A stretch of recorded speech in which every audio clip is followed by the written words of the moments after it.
am very fortunate that today I am sitting down with a very good friend of mine, David Zwierzchaczewski, who also happens to be the go-to guru from Autodesk in the Asia Pacific region.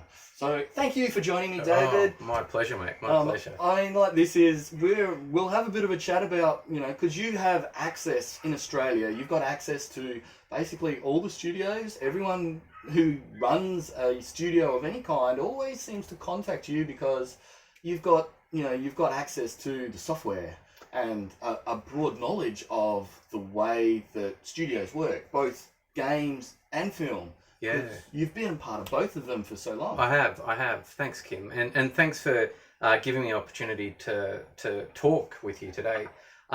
Maybe guru is overselling me a little bit. I don't know about being a guru. But I think, I have, before Autodesk, I have worked in film, TV, games for most of my career. So I did have that, I guess you could say, broader sort of experience or understanding of how things worked. And I've been at Autodesk now for 8 years. So, I didn't think I'd be here for 8 years. But I've found that the Autodesk experience has been, every year, it seems to be something new to learn. Wow. And it's kept me engaged, and it's kept me on my toes for the last 8 years, which has been fun. Yeah. So I think studios, like my region is APAC, and then my focus is ANZ. So I am very heavily focused inside ANZ. So any studio that is in Australia and New Zealand, I will have some kind of dealings with. But that can reach out to a broader sort of APAC region. So Japan, China, India, Vietnam, all of that. Just for an idea, because I'm sure everyone who's heard of it has gone, oh, okay, Autodesk. But someone who's actually involved inside Autodesk, and especially your A&E particularly, what is it? Something in entertainment. Media and entertainment. M&E. Media and entertainment. So what would what would a typical day for you look like? What sort of things do you get your fingers into? That's a great question.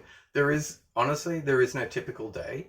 And like I said, I've been at the company for 8 years, and I still haven't really worked out my elevator pitch when people say to me, so what do you do at Autodesk? Like, well, you see, depending on what day. And it really is. Like this morning, I've been doing a lot of support stuff right now with a game studio. I've also been dealing with VFX studio as well this morning. So I've literally been dealing with games related stuff and VFX related stuff almost every 10 minutes. It's switching between put my game hat on, now put my VFX hat on, now put my game hat on and VFX hat. So it's been interesting. I think maybe to take a step back, just to give people perspective of what Autodesk is. You mentioned I work in the M&E division. Yeah. And I do. M&E is where I work. But Autodesk is broken up into multiple divisions. So there's the AEC, which is Architecture, Engineering, Construction. There's manufacturing. There's roads and bridges. There's about 5 different divisions that make up the software sort of strands or branches that Autodesk is a part of. And M&E is just one of those. And that's actually been something that I've really, I think one of the things that's really kept me engaged at Autodesk, because I felt that, I had a pretty good understanding of, say, the film and games sort of sector. And, I'd been around the traps, so I knew quite a few people. But when I joined Autodesk, I felt like my world had been this and was out like this. Like I just was exposed to so much more that I would never have been exposed to if I didn't join Autodesk. Give you an idea, one of the things I'm really getting into right now is 3D printing, and using Fusion 360, which is an Autodesk software that's very much used in the design visualization, in the design manufacturing space. But I'm using it. And what I'm using it for is to 3D print paintball stuff. because I love paintball. Yep. So it's got nothing. I'm not doing it for anything other than my own enjoyment and my own hobby. But that's something I've been exposed to, and I'm actually talking with the product teams and technical experts who use Fusion 360. So I feel very lucky that I have ready access to those people and can talk to them. Yeah, because I realise as well that the product range we then underside Autodesk, what I think is the best thing in since sliced bread being Maya. When I learnt that, oh my god, this is so awesome. Inside Autodesk's range of products, it is only a real small slice of what they do. Because I know another big one they have is Revit, which is great for different things as well. Yeah. And they run a bunch of competitions through the Autodesk University as well. They support a lot of things as well. Yeah. So as a business as itself, it's quite an amazing company to work with. It is, and I cover probably, I can't remember right now, but it's around 10 bits of unique software that I cover. And I'm like, wow, that's a lot. But then some of the guys in the AEC space, they'll cover 25 or 30 bits of software. So it's a lot of software that they have to cover. And I actually think in some ways that's why I got the job at Autodesk, is because I was very software agnostic when I was sort of going through the industry. And, I started, first time I used 3D was back in the late 90s. So it wasn't Maya, it was like Power Animator, I think. It wasn't 3D Studio Max, it was Studio Max or 3D, whatever it was back then. But there was also other things. There was also, at the time, Softimage was a big contender. And in fact, it was the leader in visual effects. Lightwave was also a big contender. And I, honestly, for me, I really loved animating. That was my thing. That's what I wanted to do. And I remember being in meetings and being with catch-ups with mates and all that. And there was this Max camp and Maya camp, and they were, very much at each other's throats. Like, Max is better than Maya, Maya's better than, Max is for games. Whatever, But, and I was just like, you know what? I remember making the decision. I don't care what I use as long as I animate. I don't care. Yeah. And I think that kind of set me up pretty well for the future, because I became really competent in Max. I became really competent in Maya. And then when motion capture started to come on the scene, I jumped onto that. Again, it wasn't something I was planning on doing. I just happened to be working on a film that was doing motion capture. I was actually there to do a whole bunch of traditional hand key 3D sort of work. They were needing motion capture people, and I was like, sure. And at the time it was called Filmbox.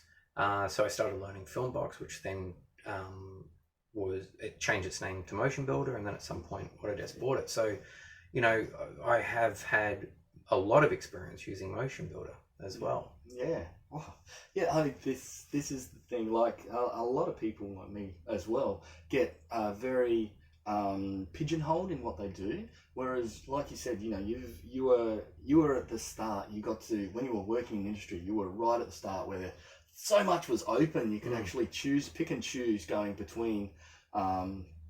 You were here in Brisbane's Renaissance stage as well, where there were so many game studios in and around the place. Absolutely, too. So, yeah, that was an amazing time. Yeah.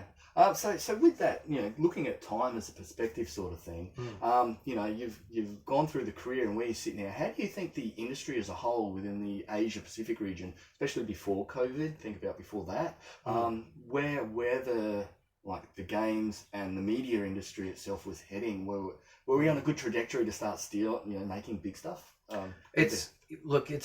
That's a really interesting question, and there are many facets to how to answer that.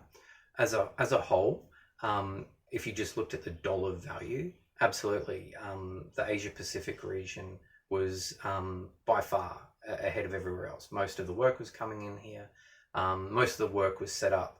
Most of the studios were set up to do overflow work or to basically be the powerhouses for big studios. So, a lot of the grunt work would happen. You'd have studios in India that were like 500, 1,000 strong, and they were just doing all that grunt work that when you watch the credits and you see digital artist, whatever that is, you know.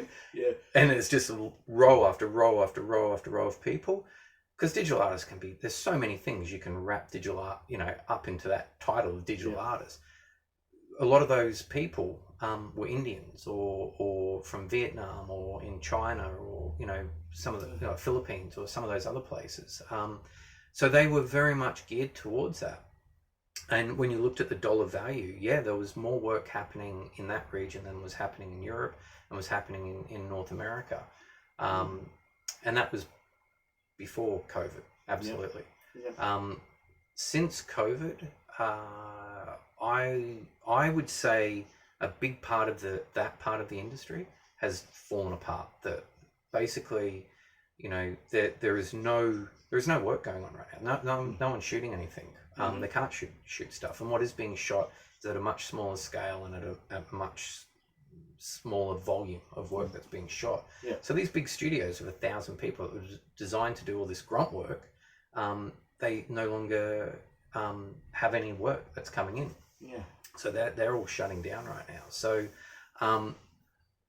that business model, I always felt that business model was flawed anyway, and I felt that it's been flawed for years.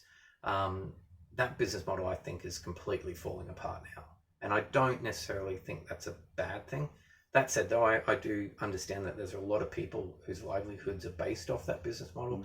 So, and I feel for them 100%. I feel for them. But the model itself, I think, was flawed. And I think it's been needing to change for a long time. So, just with that, you know, the structural change, because like you said, a big bloated thing where a lot of money was just injected into big studios that just put people on to do something simple. Do you think that there's going to be you know, reshaping and reforming now, a lot more smaller studios being able to specialize in particular areas, or do you think that there's going to be smaller houses taking on full pipeline work? I think the whole business model has been turned on its head. So many things have been turned on its head. Like even the very simple concept of working from home has been turned on its head. You know, to be TPN certified meant that you had to work within a lockdown system. That is now being questioned because, you know, Marvel and Disney need their films made, and they're like, well, if the studio's in complete lockdown, we still need their content made. How can we make that and still be TPN certified? That, you know, that hasn't been answered yet 100%, but everyone's working to try and make that happen.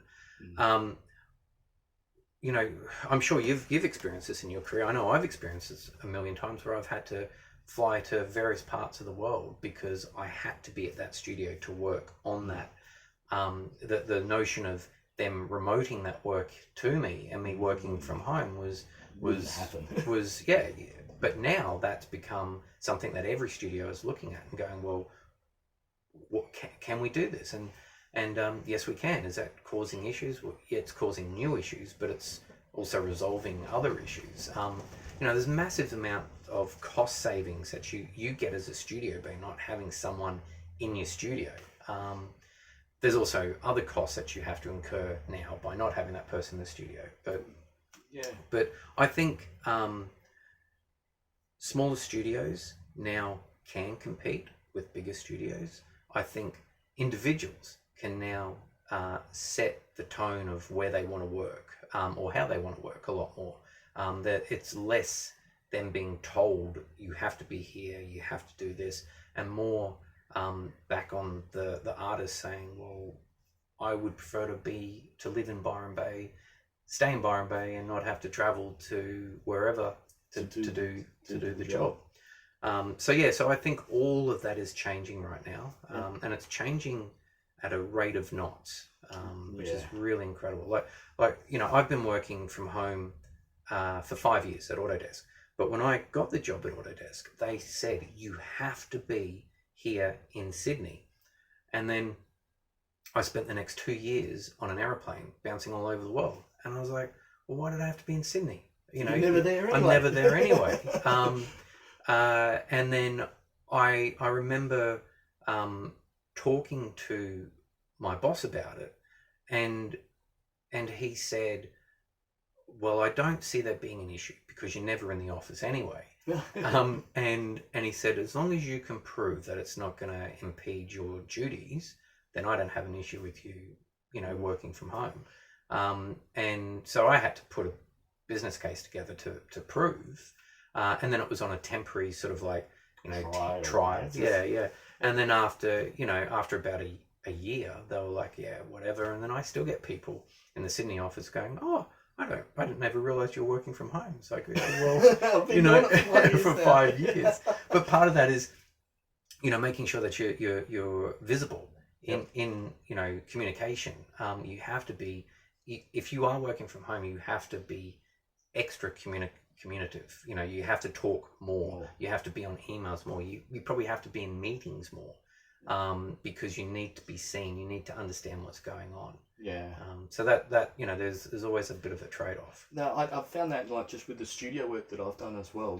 When you're needing your communication skills to actually up to be more supportive for everyone, so that they know that you're actually there for the studio or for the work you're there to do. Like feedback rounds are always interesting as a remote artist because most of the time it's really hard to get into feedback. You'll just get a list of dot points. You'll have a bunch of questions you've got to ask. Yeah. But especially with software now like Zoom and that, where you can get a bunch of people together. You can sit down with the director who's sitting there scrolling through your shot, and you're looking at what he's looking at and giving you direct feedback. Yeah. The technology is sort of supporting the move towards remote work a lot Absolutely. more. And see, I know this is a Shotgun. I know Shotgun is an Autodesk product, but Shotgun, I think, is one of the key cornerstones to making that remote workforce possible. It at its core, it's a communication tool, and that's what it does. It's not glamorous like Maya or Max or or any of that sort of stuff, but honestly, you need, if you want to run any sort of production, you need good communication tools, and whether it's Shotgun or something else. That's the thing I see so many new studios overlooking, and I see so many people when they're going through universities and schools and stuff not being taught that, or that being completely overlooked. It's like, you need to learn how to make the most amazing model with the best topography and the best UVs and the best rig, and it's like, okay, yep, great, and they get into studio, and it's like, well, that them trying to communicate, them trying to fit into that studio pipeline, they just struggle. They really struggle, because it's just the basic concept of saving a file now is, you don't just hit save or save as. It's this whole other process, and it's got to plug into that system. Yeah, so it's a really good puzzle piece, actually. Like Shotgun itself is a brilliant puzzle piece because it fits in to communicate between production who know nothing about whatever Maya does. Rather windy today. Or Maya or Max or any other software, because Shotgun can talk to so many other softwares, which an artist can just sit down and go through their Shotgun menu and go, okay, I've got a task which they've assigned me, here it is, it's linked to all these assets, just bring in all those assets. And Shotgun is a pivotal part to just go, you know what, I've made it easy for you, there you go, there's all your things to be able to do your thing. But this is not a Shotgun. Because another thing which you probably get, I guess this will be almost our last question, which we'll run off of for a bit of a spiel. Yeah. The Australian government has now announced again a bigger package to try to attract more films to Australia. They've already done, last year they announced that they'll be doing a producer offset to try and attract more films. At a certain point, there's going to be backlash and we won't attract films. But do you think that all the money that they've invested now, when do you think that will sort of take hold and we'll be able to see some results of that with films coming in? Yeah, look, there's already, there's already producers and companies that are looking to bring productions here. There's a couple of issues still. Getting a film underwritten. It's very difficult to get the stuff insured right now, because if your leads get sick, then what happens? You're out of action for what, 2 months, 6 months, who knows? So that's still an issue. But that's live action. I actually think what I'm seeing happening is this fundamental shift of content providers needing content, live action being unable to provide that content. So the shift is happening towards animated content and more animated content. I hope, and I'm starting to see this now, but I hope that the Western audiences are going to start having an appetite for animated content like the Japanese do for anime. And, you know, in Japan, animated content is not gender specific or age specific. Anyone, old or young, male or female, can watch an animated content, where in Western audiences it's still very much considered a kids thing, kids content. I think that there's been a shift in the last 20 years, again, because of anime becoming so prevalent in Western culture, that being more acceptable. But I think, again, like we were talking about with working from home, all that sort of stuff, this COVID-19 has fundamentally shifted all of that. Yeah. I think it's also shifting the viewing habits of people more, because people want to watch stuff. If they've only got animated content to watch, they'll watch animated content. Before you know it, that'll change their perspective on animated content. Animated content becomes more mainstream. So it's a bit of a long tail, but I know that content providers are looking at animated content and wanting to get more animated content, because that they can ensure. That has a lot less risk involved than live action does. Yeah, especially at the moment, because you, like we're saying, with working remote workforce, they can produce animated stuff just all remotely in their own houses. It's not only that. Like, the whole process can be very socially distanced. Yeah. Doing voice recordings, you can get your actor in a sound booth that is anywhere around the world. You can direct them from another place anywhere around the world. You don't have to all be in the same place. It does make certain things easier to all be in the same place, but again, there is enough tools in place now that you don't need to be. You just need to have your pipeline set up to accommodate that. Yeah. Well, with that, is there, because you do get to see so many studios around, especially the region, is there what's the sort of number of what's the sort of number of studios that you think are set up to be able to handle that production, especially from within Australia?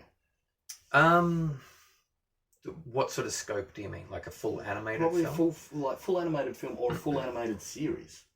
I think it's growing. I think that number is growing, and it's growing at a weekly rate right now. Yeah. I think you've got some studios that have good heritage of doing animated content, like Flying Bark, for instance, have made so much amazing content for so many years, that for them, this is in a lot of ways just whatever, we're just going to keep doing what we're doing, sort of thing. There is difficulties in their pipeline, because their pipeline was always set around a big studio, everyone under the same roof, sort of thing. But they've already solved so many other parts of the puzzle that I think a studio like that can make that jump quite easily. There are other studios that were doing, say, commercials. The commercial business has pretty much all died up. They have a pipeline that is somewhat related to that. So they've been able to, say, make that shift. They've been able to put themselves forward and say, that they can make content, basically. There's other studios like Liquid Animation. I mean, I worked as a technical director at Liquid many years ago. That studio has just always been a constant. They've always done stuff. And it's always been animated content. Again, another studio that I think, with all the troubles that we're having in the world right now, they've been able to move quite agile around it. Yep. Ah, cool. What, because we've talked about animation stuff being at a forefront now with, especially Netflix putting a lot of money into creating content. So what's something that you've seen recently that's kind of caught your eye to go, oh, I love that? Oh, animated or live action? Probably sticking more towards either heavily special effects or animated. Actually, what I just watched recently was Happy Death Day. Have you seen that? And Happy Death Day 2. Oh my God, brilliant! If you haven't watched it, watch them. They're Okay. fun. Not really super CG orientated, but a very clever take on an old sort of genre. Um, Highly recommend that. I know I have watched some good films. Because the other thing, I'm really lucky that I've come to your studio workspace. The other thing that really strikes me is your massive collection of figurines and just collectibles stuff. How long have you been, when did you start collecting figurines? Has it been... Honestly, well, it actually goes all the way back. So we're going to take a journey back in time right now. Okay. Cool. So get yourself comfortable. So when I was a little kid, I was really into making kit models. That was my thing. And then I originally wanted to be a VFX artist making miniatures. I remember watching Empire Strikes Back, and the Snow Walker battle yes. sequence. Yeah. I watched that, and I had, I was a little kid of, I don't know, 4 or 6. I had no idea what I was watching, but I was like, I want to do that. That is the coolest thing I've ever seen in my life. I want to do that. And I went back to the cinema like 4 times to watch it. Had no idea what that actually was for many years. Got into animation, had always been into making miniatures. By that point, I'd obviously worked out that miniature effects and all that sort of stuff that's what that was. And so I'd always kind of had an interest in miniatures because of always being into miniature effects and figurines and all that sort of stuff. I was lucky enough actually to get a job as a VFX artist, as making miniatures. And then I remember we worked on a couple of films. I remember the boss. We were putting bids in for other projects, and we weren't getting them. I remember turning to the boss, going, "What's going on? I know these bids are good. I know that we're undercutting ourselves now." And he goes, "Oh, we're losing them all to CG." And I was like, "What is CG? What is this CG?" And so I was working at the backlots of Warner Brothers at the time, and there was a VFX company that specialized in CG. So I think later that day or later that week, I actually knocked on the door of that company and said, "Oh, hey, it's Dave from the model shop. Can I learn some CG?" And that's how I got started. It actually wasn't ever something I actually wanted to get into, CG. Originally, I wanted to draw comic books. That was originally what got me into all of this. I love comic books. Started off as a artist, 2D artist. Started off when I got into animation as a 2D animator. That then got me into the miniatures and all that sort of stuff. And then I think one of the main reasons I moved over to CG was, we're talking late 90s here, and all the traditional VFX stuff was just drying up. There was just no money in it. I could see that. And I remember just being so devastated because I was so excited when I got the job as a miniature effects artist. And because I was like, I've made it. Oh my God, I'm like 20 or however old, I was young. I was like, oh my God, I've made it. This is the best thing ever. And yeah, I wasn't getting paid anything really. I was working ridiculous hours, but I was so happy because that's what I wanted to do. And then I remember being so devastated and gutted because I'm like, there's just no money in it. And I'm like, I could train my art and continue doing this, but I just couldn't see a future in it. A future where I could actually make a living anyway. And so everything was moving to digital. Everything was moving digital and CG. And so that's why I made the decision to move to CG. Not because I particularly loved it, but because it was really a financial decision at the time. Yeah. And look, once I made that jump, I found that having the miniature making experience really helped me to spatially work out where stuff was in 3D. Having the 2D animation background really helped me to, again, spatially understand what a frame was, what a second was, what, cutting on half frames were, what all of those little things that I just took for granted. Once I got into CG, I saw CG artists coming through who hadn't had that traditional background. They didn't quite get or didn't quite understand. I was like, oh, okay. And also being able to draw, just being able to draw stuff out. When I was doing a lot of animation work, I would always do rough storyboards of a sequence, or just action boards. It's like, I want to hit this pose, and I want to hit this pose, and I think this frame is where this pose needs to be hit, and this frame's where this pose needs to be hit. All of that stuff was just so valuable for me as an animator working in the CG space. It was a decision that was forced upon me, but it was something I was glad I had that experience of doing the traditional stuff first. Awesome. Excellent. Well, on that, I will just say thank you so much for sharing so much of your knowledge with you. I'm sure there's a wealth of experience which you do bring to your job as well as to your art and your craft. So thank you just for sitting down with my audience and sharing that stuff with us. Well, thanks for having me. Awesome. All right. Until the next time I see you all on Anima-saurus, I'll say bye-bye.